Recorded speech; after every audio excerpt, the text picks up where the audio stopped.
Bitcoin. Everybody nowadays is obsessed with that name. Many regard Bitcoin as the fastest way to become a millionaire, while others regard it as a highly volatile form of currency. No matter how you look at it, it's true that Bitcoin has rewarded its early investors with a very high ROI, or, as we say, return on investment. But have you ever thought about Bitcoin? How does it work? What are the mechanisms and algorithms behind this digital currency? Well, if you still have doubts about these questions, then stick to the video. We're going to discuss everything you need to know about Bitcoin, and by the end of the video, you would have learned so much more that you didn't even realize existed. So make sure to give this video a thumbs up, and if you haven't already, hit that subscribe button. So welcome back to Let's Get Techy. As always, I'm your host Luke, and now, without wasting any more of your time, let's start with a quick backstory on Bitcoin. A person, or group of people, it's still unknown, known by the name Satoshi Nakamoto, is credited with inventing Bitcoin in the year 2009. His stated objective was to develop a new electronic cash system that was completely decentralized with no server or central authority. After developing the idea and the technology, Nakamoto handed over the source code and domains to other members of the Bitcoin community in 2011 and then disappeared. Still, no one has any idea about Nakamoto and has no idea how to trace him. Moving forward, let's talk about the actual physical Bitcoin. Bitcoin is a decentralized digital currency that may be bought, sold, and traded directly with one another without the need for a third-party middleman such as a bank. Satoshi Nakamoto, the inventor of Bitcoin, first articulated the need for an electronic payment system based on cryptographic proof instead of just trust. Because every Bitcoin transaction that has ever been made is recorded on a public ledger that anyone can access, it is extremely difficult to revert transactions and nearly impossible to spoof them. This was done on purpose. Bitcoins are not backed by any government or any other entity that issues them, and the only thing that guarantees their worth is the proof that it is baked into the core of this system. Bitcoin's value has skyrocketed since cryptocurrency was introduced to the public in 2009. Currently, one Bitcoin is worth over $30,000, despite the fact that it formerly traded for less than $150 per coin. Because there are only 21 million coins available for purchase, many people believe that their price will only continue to go up over time. This is now the case more than ever as large institutional investors begin to view it as a form of digital gold to protect themselves from the effects of market volatility and inflation. More than 19 million coins are now in circulation in the United States alone. Now the question is, how does Bitcoin actually work? Well, Bitcoin is based on a distributed digital ledger known as a blockchain. A blockchain is a linked body of data made up of units called blocks that contain information about each transaction, such as the date and time, total value, buyer and seller, and a unique identification code for each exchange.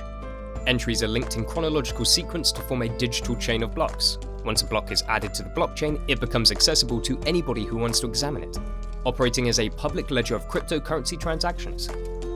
Blockchain technology is decentralized, which implies that no single organization controls it. It's like a Google Doc that anyone can work on. No one owns it, but anybody with a connection can contribute to it. And as different individuals update it, your copy is updated as well. It is precisely this feature that makes Bitcoin trustworthy and secure. To be included to the Bitcoin blockchain, a transaction block must be validated by the majority of all Bitcoin holders. And the unique codes used to identify users' wallets and transactions must follow the correct encryption pattern. These codes are long, random numbers that are extremely difficult to create falsely. The level of statistical unpredictability in blockchain verification codes, which are required for every transaction, dramatically reduces the likelihood that anyone may commit fraud using Bitcoin.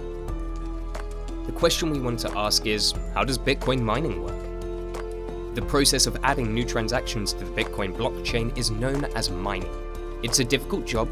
Bitcoin miners employ proof of work, deploying computers in a race to solve mathematical puzzles that validate transactions. The Bitcoin code compensates miners with 6.25 Bitcoin for each new block to incentive them to keep racing to solve these riddles and sustain the entire system. The quantity of Bitcoin is roughly $190,000. This is how new coins are created and recent transactions are uploaded to the blockchain. In the early days, the average individual could mine Bitcoin, but that is no longer the case. The Bitcoin code is designed to make solving its problems much more difficult over time, necessitating more and more computational resources. To be effective today, Bitcoin mining requires fast computers and access to enormous amounts of inexpensive electricity.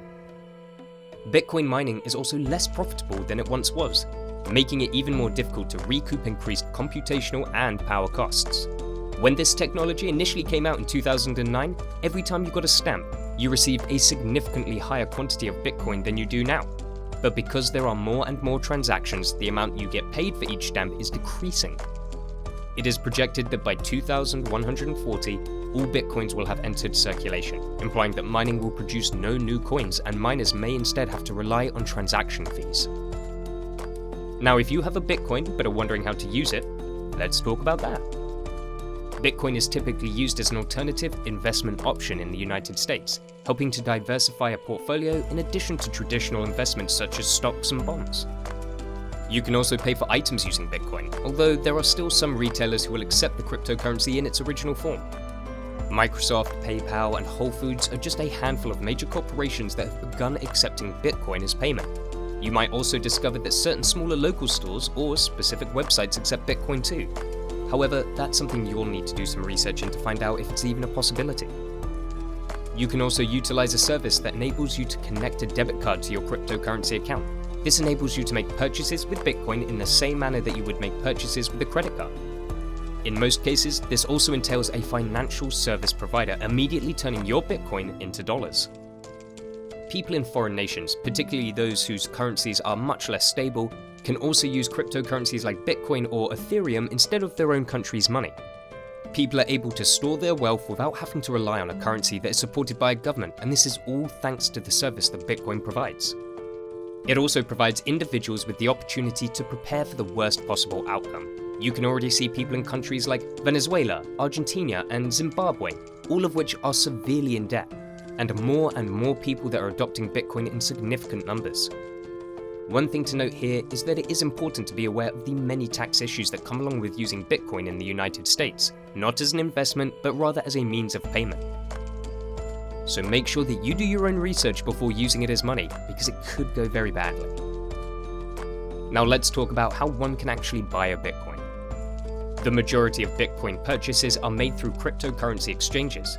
You can purchase, sell, and hold Bitcoin on these very exchanges. Starting an account is similar to opening a brokerage account in that you must authenticate your identification and provide some form of funds, such as a bank account or debit card.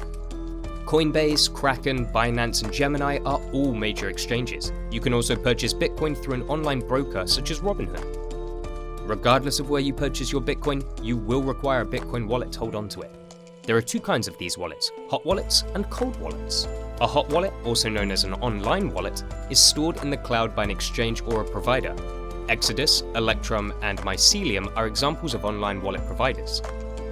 A cold wallet, or a mobile wallet, is a Bitcoin storage device that is not linked to the internet. It's like a USB device where you can store your details.